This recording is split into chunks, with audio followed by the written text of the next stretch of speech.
Hello and welcome to the CPA Australia podcast, your weekly source for accounting, education, career and leadership discussion. Welcome, Damien and Tyler, to this podcast on cybersecurity, particularly with a theme on how this relates to small and medium businesses. There's a lot of evidence to show cyber attacks and its resultant damages from breaches, disruptions to business, cost to productivity, and the cost to recover are very real. So we'll dive into a few of these questions with you, if you don't mind. But first, I wouldn't mind if you could just tell us a little about yourselves, what got you into cybersecurity, and what your main focus right now is. Tyler, would you like to start? Sure, Nigel. Yeah, and thanks for having me. So my cybersecurity journey probably a little bit different to the traditional one. I am a practicing public accountant, and the reason cybersecurity is important to me is a bunch of years ago we suffered an attack. It was fairly uncommon, I guess, at the time, and I was very curious about what instigated it, where our information, our data went, and what was involved. There wasn't a huge amount of help out there. Not even the police were terribly concerned at the time. Obviously, it's a different story now. And so ever since then, it's been a bit of a rabbit hole, I guess, if you like. And over the past 18 months, 2 years, I've been able to sort of segue into another business that is I guess, wholeheartedly with cybersecurity at its heart, and we provide those services to other accountants and lawyers as such. Really, just trying to. Our main focus is raising the awareness and education around cybersecurity and trying to remove the inertia that is generally there for a lot of people. That's fantastic. And look, it's a common theme, I suppose, that paralysis that people have when something like this happens, when they're not familiar with how to deal with it. So it's amazing that you were able to recover and take it to advantage. Damien, do you mind giving us a bit of introduction? Sure. Thanks, Nigel. I've been in cybersecurity for more than 25 years now. I originally got interested in computers when I was 11 and joined a hacker collective group, and then had an interesting experience which then led me to leave that hacker group when a biker turned up to extort floppy disks from me. I thought that wasn't a good thing to do as an 11-year-old kid. But I got into cyber sort of when I was much older. By trade, I'm a secondary science teacher, so it just goes to show that people in cybersecurity come in all shapes, forms, and sizes. People come from different backgrounds. There are some people that are in cyber because they've got a policy and sort of a legislative lens. Others are more of a risk and a governance perspective, and then you've got others that sort of join it from a technical or even a leadership perspective. And for me, kind of the main focus is really around helping small to medium businesses become more cyber resilient. And that involves helping them to understand the risks and the tactics used by criminals and hostile foreign countries as well. Great. And you're dead right. I think even before the skills shortage, that's certainly an issue, but the need for diversity in this field is certainly playing an important role in making sure we're innovative and creative in what we do here. So thanks for that, both. So question for you, cybersecurity and cyber risk in recent times has certainly increased dramatically. And what are your views of what are the biggest risks at the moment? And if I was to ask a second question, do you think it differs from how SMB, small to medium business and enterprises approach this? I think sort of the biggest things at the moment are identity theft, ransomware, and business email compromise, and that's really for small to medium businesses, and sort of large enterprises are sort of equally impacted as well. The advantage, I guess, that large enterprises have is they'll tend to have more people from a cybersecurity perspective to help and assist, and they may be more mature from an organization perspective as opposed to a small to medium business where, being digital or having people with skills in cybersecurity is not a business focus or priority. And I'd say if you look at it from a society perspective, the other big challenge we have is misinformation, which is people making mistakes around information and passing on incorrect information. And then you've got disinformation, which is the one that's really the most dangerous because it's really about putting false information out there intentionally as a form of propaganda to undermine sort of and subvert democratic societies. And that is quite often used extensively by criminal syndicates and more often than not foreign hostile governments. Wow, yeah, it certainly puts a lens on how important it is for us to know what the official resource channels are and be able to rely on those. Tyler, did you have any thoughts here? Yeah, I think I probably echo Damien's sentiments a lot there. I think from our sort of, I guess, niche that we're sort of seeing is generally it's a lot of social engineering that is playing a big risk at the moment. And from that, the best example of that is those phishing attacks. And then from there, ransomware attacks, then the data being compromised, encrypted, leaked, whatever it might be from that point. But generally, there's just that lack of awareness, being able to identify what is a genuine email, text, or voice message, whatever it might be, and just the level of sophistication that has been evidenced over the past 18 months in particular. There's just so much greater risk than there ever was because we're getting communication from so many platforms and people we previously haven't, and you don't quite know what's legitimate and what isn't. I think generally between the bigger business and the smaller businesses, the end result is the same, and the criminals are after the same output. It just depends the infrastructure they've got and what those, I guess, attack vectors look like. But ultimately, from what we're seeing, it's sort of that social engineering and ransomware attacks are just so prevalent at the moment. Yeah, Wise words. like I know a guy who, something as simple as leaving their wallet in the car, and the car got broken into, and the wallet was stolen, and his identity was, stolen effectively, and somebody then opened up accounts in his name, racked up a bad credit rating in his name, and a whole other sort of challenges. And it's literally taken him over 12 months to try and sort of get enough documentation and evidence that he's kind of got his identity back to some extent, but every time he has to go to a bank, he's got to go through the rigmarole of sort of explaining everything in terms of, why there's a bad credit rating there, and it was actually through fraudulent activity of somebody else. That's incredible. I mean, look, it really does impact not only businesses but individuals. I think there's 151,000 reports of cyber attacks in Australia, according to the ScamWatch website, with about $166 million lost, with 80 million of that in investment scans. So, two major delivery mechanisms being phishing and this sense of urgency you're seeing in the calls and SMSs, threats of life and arrests and fines. Certainly hard to wade through. And I guess us being in the cybersecurity industry, we see a lot of this, and it's easy to sort of focus on this. But for SMBs and the small medium businesses focusing on their business, that's what they're trying to do. Cyber is to some extent a distraction, and especially during recent times. Why do you think cyber is an important thing that small medium businesses need to consider? I think this cyber security and just having an understanding of just an awareness of cyber, if you like, is really important because it's not thought of as one of those fundamental pillars of conducting business. But you see any business when they suffer an attack, their ability to conduct business is directly impacted, and the average cost of even for small businesses, despite the ransomware, is in the vicinity of $750,000. So the cost is genuine, and so no business really has the capital to simply pause business and outlay nearly $1 million. So not having that awareness or that understanding of cyber and cybersecurity can pose a really big impact on just your ability to conduct overall business. Forget the repercussions down the line, which can have a really big impact on your reputation and such. But just not having those fail-safe mechanisms in place from the onset is really consequential. And even the awareness is one thing, but it's having it ingrained because, like you just said then, Nigel, like that real sense of urgency. It was only yesterday where a client suffered a man-in-the-middle attack. They paid an invoice that had been altered, and so the details of the payment they made weren't to the actual vendor, and it was because it was that sense of urgency. If you don't pay it, we won't deliver the goods in question. So they paid it, didn't bother to confirm the bank details, and as a result, they obviously didn't get the goods because, as far as they're concerned, the invoice hadn't been paid. But they just weren't aware of those sorts of attacks and being aware of the strategies that these criminals will undertake in order to get your information and your money. So just that lack of awareness can have a really big impact financially, and then, but again, just your overall ability to conduct any kind of business.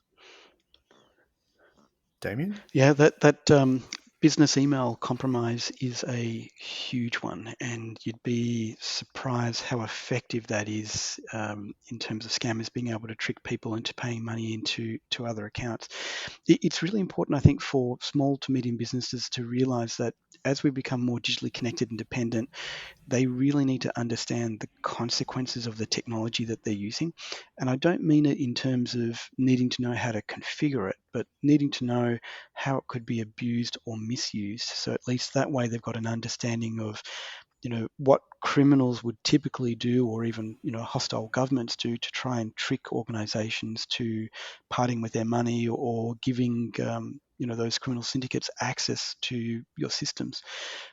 It's really, really important that people understand that the information that they have and the systems that they've got and the businesses that they own, while they think that it might not have any value in terms of the information that they've got to somebody else, there's always the ability for criminal syndicates to monetize information. So they might, attack one of your suppliers and steal a customer list from there. They might attack you and then steal an address details. They might attack somebody else and then get some other data. And what they do is they aggregate all that information together, and then it actually has more value that could be sold to other criminals, or could be used for blackmailing purposes or for other sort of exploitation mechanisms. So it's really important for SMEs to really understand that just because you might run a small business with 20 or 50 people doesn't mean that you're not going to be of interest to these criminal syndicates. A classic example is the whole sort of third party supply chain risk. A lot of small to medium businesses make up the supply chain of larger companies. And so the best way to attack a larger company is to go for the weakest link, which is attacking the smaller organization, which probably doesn't have the security controls or practices or business processes in place. Interesting. Yeah, definitely. There's a very large accounting software provider that posted last year, and I quote, local businesses, especially small and medium sized enterprises, will need to focus on security if they are to successfully and safely change their operating model in the face of the coronavirus pandemic. So certainly the COVID scenario has exacerbated these situations. It's probably related to something else I wanted to ask you both, and that's I think we've covered some of the challenges already around third party, for example. But are there any other challenges you think SME are having to address with cyber at the moment? And I guess more importantly, because all this doom and gloom is one thing, but are there kinds of solutions or resources that you think that small medium businesses should be looking towards for help? What we're generally seeing, and touched on it before, is just that lack of education and awareness, because we're familiar with the term, but we're not familiar with what it requires, and it doesn't help that the media sensationalizes so much of these cybersecurity attacks and such that you can feel overwhelming to everyday people, if you like. But I think if the education doesn't need to be formalized or anything along those lines, and case in point, everything I've learned is from diving headfirst, if you like.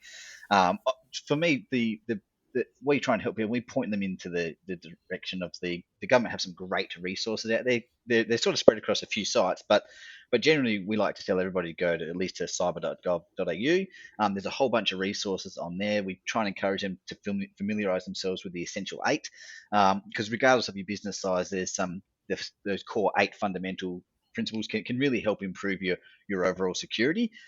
So we try and make sure that they're aware that having a sound cybersecurity plan doesn't have to involve a big budget, and that there are a lot of resources out there. They've just got to know where to look. And we also really try and encourage people to make sure they've got an incident response plan, because after an attack, there is that sense of violation. It's quite emotional. As a sense of paralysis as well. So if they can just step through what they need to do by having a document, and again, we mainly deal with accountants and lawyers, so we know that that's having something written down in black and white is something they can relate to and can step their way through. Having those things can just help them in the event that they do suffer an attack, because we generally do hear it's not a case of if, it's when, which is again, like you say, a bit of doom and gloom, but it's just one of those things. If you just got a plan, then when it does happen, you can at least step through it and hope to come out the other side. But there are so many wonderful resources out there provided by the government because they are taking this cyber security and this cyber area very seriously. Yeah, and I suppose it being a global issue, but certainly in Australia, you're dead right. The CyberGov.au website has links to small and medium businesses. There's business.gov.au also has some cybersecurity resources. And I noticed that the Tasmanian government, with their Digital Ready website, also has some very good information for beginners and curated for people that are fairly new to this. So you're absolutely right. There's got lots of good government resources out there.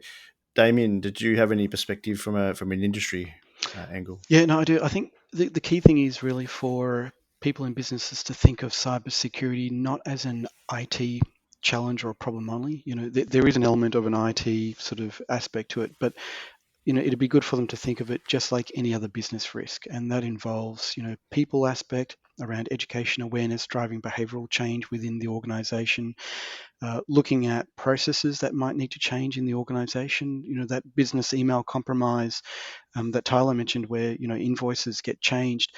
If you receive an email with a different bank account detail on it, rather than just processing it straight away, pick up the phone and call the person that you would normally speak to. Don't call the number that's listed in that document, because that's often going to be the scammer's phone. So little business process changes like that as well help. And then there's the technology side. From a resource perspective, like you said, there is a lot of information out there, and it's really how do you distill it down to find what are the gold nuggets that you really should be paying attention to or reading. Cyber.gov.au has a lot of good information. Sometimes it can be a little bit sort of dry. It'd be nice if the government had a bit more of a tailored sort of user-friendly sort of interface.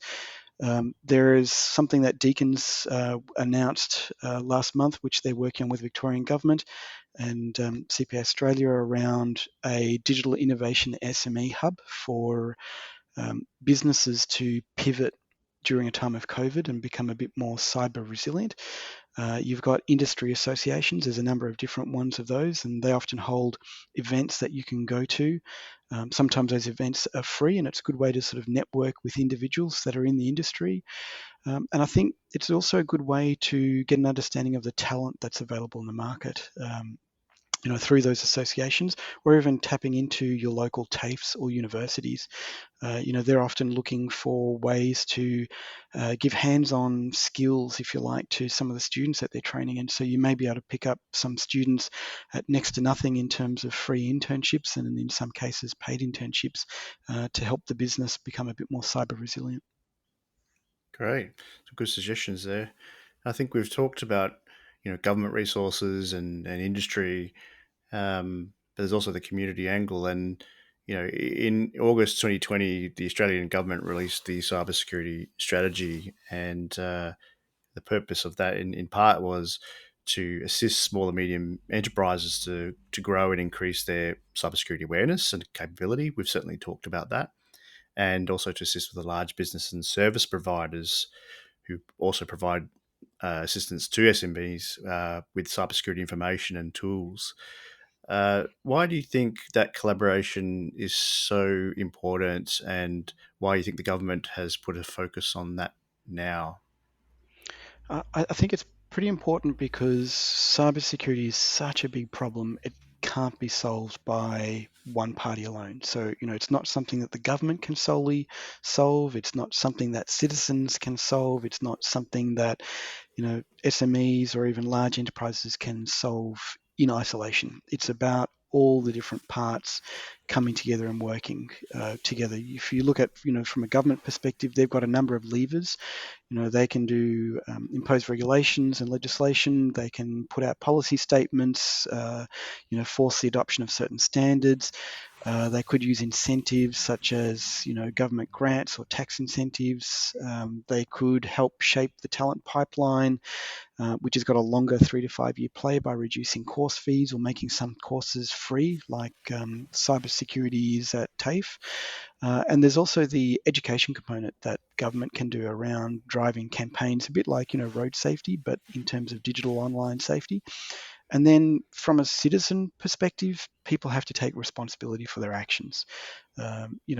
When you do see something and it doesn't sound right or it doesn't feel right, chances are it's not going to be right. That Nigerian prince that's offering you $1 million to put money into your bank account, is clearly going to be a scam.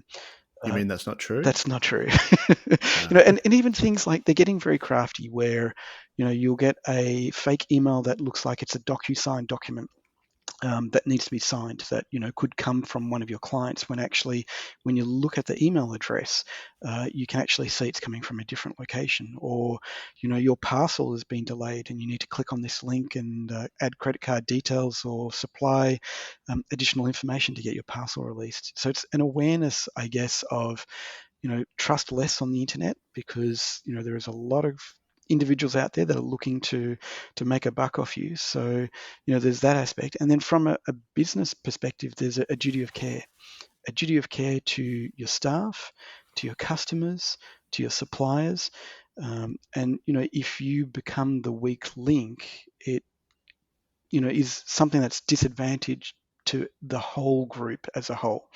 Because you are a key component of the supply chain. So don't think that being laxed or sort of a little bit slack about cybersecurity is okay, because at the end of the day, it'll impact your business, your employees, shareholders, if you're a listed company, and it could negatively impact your reputation and the ability to get further contracts or work. Good and interesting thoughts on, I guess, that government and industry angle. Tyler, I wondered from a boots on ground, and you certainly gave an example a little earlier about how this has impacted a particular business. So, what do you think this means? How can the government help with this collaboration? Do you have any thoughts there? Yeah, I think it's a really welcomed collaboration and an important one. I think the government realised that whenever a cyber attack happens to any business, anybody, there's a whole bunch of collateral damage, if you like. Unsuspecting people being caught up in the data leak, as an example, or whatever it might be. And so I think they understand their role is a bit like a spider web, if you like. They've got to be the centre of it and making sure that it's all coming together. Much like Damien said, we've all got a responsibility towards cybersecurity, and the government's just sort of taking charge on this, trying to provide that leading hand to help everybody get on track. Without it, it's a cyber attack is a pretty lonely place, and we see a lot of businesses really reluctant to engage after one. They kind of want to pretend it hasn't happened. They feel victimized, and so I think knowing that the support is there, that the government is constantly providing the resources and education and confirming that it's okay, and sort of okay in air quotes, if you like, is just again helps with removing that inertia and getting people on the right track. Because again, and not to repeat myself, but it really does come down to the fact that any cyber attack impacts more than just the designated victim, and so making sure that you can protect as many people as possible, I think is really important, and the government understanding that and leading that way is quite refreshing. Yeah, it's really about sharing information. Like if you are in a group of other sort of business leaders, don't be afraid to have a conversation around, what have you seen? What kind of attacks have you experienced? Because the more people share and communicate, and the more people, exchange information with each other, the more they'll learn and the better prepared they'll be. Really, cybersecurity is at this point in time a bit like occupational health and safety was probably 25, 30 years ago. When I first got a job as a 15-year-old, while I was at school still, I worked for a company which was called McEwen's, which is the precursor to Bunnings. And, as a 15-year-old, I was driving a forklift, unloading and loading trucks. And, from an occupational health and safety perspective, I didn't have a forklift driver's license. And that kind of thing wouldn't be tolerated today. So it's a bit of a maturity journey that we're all on from a cybersecurity perspective. So, think of cybersecurity like occupational health and safety, and it's going to mature over time. We hope you're enjoying this CPA Australia podcast so far. As business and finance rapidly transforms, so does leadership to drive recovery, adaptability, and growth. From the 20th to the 22nd of October, join the global CPA Australia community at Virtual Congress to discover how you can play a significant role in a time of change. For more information, go to the link in the podcast show notes page. So, gentlemen, we've talked about cyber, especially from the risk perspective, and how and why it's important. But we've seen some information, especially with Cyber's report last year, talking about cybersecurity as an enabler for the digital economy that Australia is going to be going through. Did you guys have any thoughts about that? Cyber as an enabler rather than as an inhibitor? Yep, definitely. Look, cybersecurity is really there to help enable the business to do the things it needs to do, but with lower risk. If you get cybersecurity people telling you, no, you can't do that, you've got the wrong kind of people that you're working with. You really need to think of, cyber people should be saying, yes, you can do that, and the best way to do that is, A, B, C type of thing. One of the examples I think, Nigel, that you sort of use is brakes on a car. That brakes on a car while they stop a car, they're there so you can accelerate and travel faster. So I think it's really important that people do understand that cybersecurity is not the department of no. It's the department of yes, but the safest way of achieving an outcome. And it's going to become more and more important as we look at data and some of the systems that we're starting to connect now, particularly from the ATO's perspective. They've got a lot of information now that they aggregate from different sectors, banking. They look at data analytics in terms of spending patterns and money that's going to people's accounts and how frequent. All that is made possible through digital technology and enabled through security to make it secure for them to get better at data and better intelligence on that information to make better decisions. So I think, definitely cybersecurity is an enabler. And Tyler, you have that fantastic background of, being an accountant by practice and moving into cyber as a field of expertise. Does that resonate with you, cyber as an enabler? 100%, and that's one of the key, I guess the key things we try and get over the line is that we're not trying to stop the productivity of a business, and that goes for any business. We're just trying to make sure that there's some level of cyber awareness and understanding the I guess the dangers of getting it wrong. But conversely, because we've been rather negative throughout this, but you get it right, and then you've got these great foundations, a bit like when you build a house, I guess. If you just get it right at the beginning, or at any point for that matter, it really enables your business to grow and go forward with a bit of confidence. Without it, you can get the speed wobbles, if you like, and so not having a very good cyber strategy can cause you to come unstuck at some point. So we're trying to make sure that businesses are just aware of what they need, why they should have it, but at the same time, not saying you need to stop what you're doing, tools down, and just focus solely on cyber attacks and cyber security, because that's not going to necessarily pay the bills for them. So it's dovetailing it into what they're doing, and then allowing them to move forward with the confidence, because exactly like you said at the beginning, the economy's changed now. We do so much online, so it's just slotting in this cyber awareness and security to allow them to go forward with it with a lot more again, confidence. That's fantastic, and I love the house analogy. Okay, so we've talked about a lot of things, and there's so many things that folks can do. But if there was one thing to start with that small and medium businesses could do in the next 12 months to help them with cyber, what would that be? I always like to start with the analogy whenever we're speaking with someone that says that the best day to plant a tree is today. And so we just want them to just make a start. A lot of times you don't quite know where to start, and that's that whole inertia and paralysis that can be it. So again, the best place we find is just starting with awareness and education. So try and point them in a bunch of resources they can go. Get into it under their own appetite, and then start the discussions with their internal IT departments, or whoever it might be, just so they're not. We don't want the budget to be the constraint. We don't want really anything. We just want them to be making a start and improving, because it's a constant journey. I think that much is for sure. And so if they can just again get going, hopefully the momentum will then see them introduce a lot more strategies, take it seriously, and have those policies and procedures within their business to protect them moving forward. But again, just trying to remove any kind of barriers to them making a start and hoping from there it goes, it gets the right momentum and moving forward, they're a lot stronger and safer. Damien? Can I be a bit cheeky and I'll do 3, but I'll do 1 for each of the areas around people, process, and technology. So, just like Tyler said, around people, definitely around awareness and education, because what you really want to get to is a point where that drives behavioral change and cultural change in the organization. So people are a little bit more aware of the kinds of scams and how they might be manipulated to give somebody access to your business. And then from a process perspective, as a business owner or the manager of your own business, think about how you, if you had to attack your own organization, what are the areas that you would exploit from a process perspective, and sort of think about how you might improve those business processes.